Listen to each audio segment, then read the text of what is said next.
রাজনীতির ময়দানে ছিল তারাই ভূমিদস্যু হিসেবে এই কাজ করেছে অথবা ভূমিদস্যুদের সহায়তা করেছে। এই অত্র এলাকার গত ৩০ বছরের ইতিহাস হচ্ছে ভূমিদস্যুদের ভূমি দখলের ইতিহাস, জমি দখলের ইতিহাস, নদী দখলের ইতিহাস। ৫ই আগস্টের আগে যারা প্রধান দুই দল হিসেবে পরিচিত ছিল তাদের এখানের স্থানীয় নেতারাই গত ৩০ বছর ধরে ভাগ বাটোয়ারা করে এই ভূমি দখল করেছে। তারা রাজনৈতিক কারণে বিরোধিতা দেখিয়েছে, ব্যবসায়ী স্বার্থে সবসময় তারা ঐক্যবদ্ধ ছিল এবং জনগণের বিরুদ্ধে ছিল। আমরা জানি যে একজন বিদেশে ছিল গত ১৬ বছর ১৫ বছর ধরে, কিন্তু এইখানে এই ব্যবসার ভাগ রিয়েল এস্টেট কোম্পানির নামে যে ভূমি দখল তারা করেছে তার ভাগ কিন্তু মালয়েশিয়া থেকে তারা ঠিকই পেত। ৫ই আগস্টের পরে তিনি চলে এসেছেন, আর এইখানে যিনি দখলদার চাঁদাবাজি করতেন তিনি তার স্থানে চলে গিয়েছেন, আর মালয়েশিয়ার প্রতিনিধি এখানে এসে তার অফিস তার গাড়ি দখল করেছেন। ফলে এই যে এক্সচেঞ্জ তারা করে জনগণের বিরুদ্ধে তারা সব সময় কাজ করে গিয়েছে।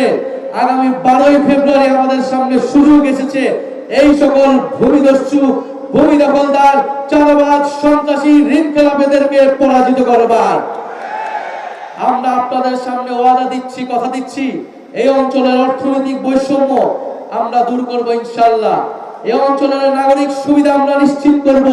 যে সকল মানুষ ভূমি হারিয়েছে তাদের ভূমি আমরা ফিরিয়ে দেওয়ার ব্যবস্থা করব, নতুবা তাদেরকে আমরা ন্যায্য মূল্য পাইয়ে দেওয়ার ব্যবস্থা করব। এই ভূমিদস্যুদের সিন্ডিকেট ঢাকা ১১ থেকে আমরা চিরতরে নির্মূল করব ইনশাআল্লাহ। প্রিয় এলাকাবাসী, আজকে আমরা শুধু ঢাকা ১১ আসনের কথা বলতেই আসি নাই। আমরা শুধু ঢাকা ১১ আসনের জন্যই জয়ের ব্যাপারে আশাবাদী নই, আমরা সমগ্র বাংলাদেশে জয়ের ব্যাপারে আশাবাদী।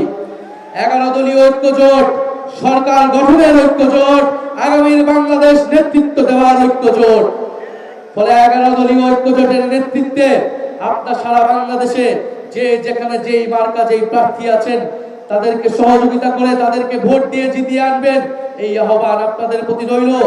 আমরা দেখতে পাচ্ছি বাংলাদেশে যে আরেকটি দল রয়েছে যারা বাংলাদেশকে বিপদগ্রস্ত করার পরিকল্পনা নিয়ে এগোচ্ছে, সেই প্ল্যান পরিকল্পনাকে আমাদেরকে পরাজিত করতে হবে আগামী ১২ই ফেব্রুয়ারি। বাংলাদেশকে দখলদার মুক্ত, আধিপত্যবাদ মুক্ত, সন্ত্রাস মুক্ত করতে হবে আগামী ১২ই ফেব্রুয়ারি। আপনারা কি তার জন্য প্রস্তুত আছেন?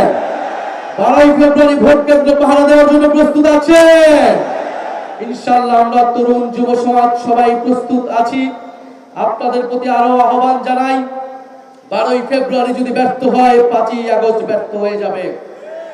ইনশাআল্লাহ আমরা ৫ই আগস্ট যেভাবে সফল করেছি ১২ই ফেব্রুয়ারিকেও সফল করব। ইনশাআল্লাহ ১২ই ফেব্রুয়ারি আমরা বিজয় নিয়ে ঘরে যাব।